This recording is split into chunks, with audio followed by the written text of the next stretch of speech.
মাছের মাথা দিয়ে ডাল রান্না করছি। তো রান্নাটা অ্যাকচুয়ালি শিখতে শিখতে করছি। তো দেখো এরকম গাড়ি ছাড়া যাই হোক কোনো ব্যাপার না। তো মাছের মাথাটা দিয়ে এইভাবে মাছের মাথাটাকে ভালো করে ধুয়ে ফেলেছি। ধুয়ে ফেলে তো হলুদ আর নুন মাখিয়েছি ভালো করে। তো মাখানোর পর এটাকে ভালো করে রেখে এবার কড়াইয়ে হালকা তেল দিয়েছি। তেল দিয়ে তেলটাকে একটু গরম হতে দিই, গরম হোক।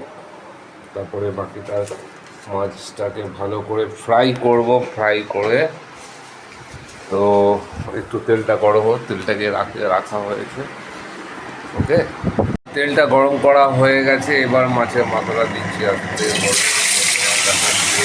মাছের মাথাটা ভালো করে ভাজা হচ্ছে, ভালো করে ভেজে মাথাটা ভাজা হচ্ছে, ভালো করে ভাজবো। ভেজে তারপরে দেখবে।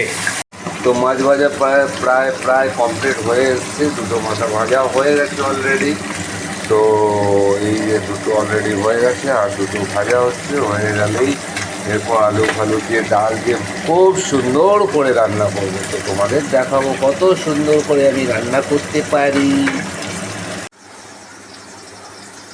তো সব বানানো কমপ্লিট হয়ে গেছে।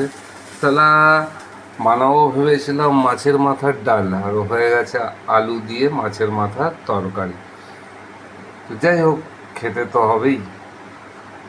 তো যাই হোক, দেখা যাক কেমন টেস্ট হয়। খেয়ে নিই, তারপরে তোমাদেরকে টেস্ট আমি বলবো। ওকে।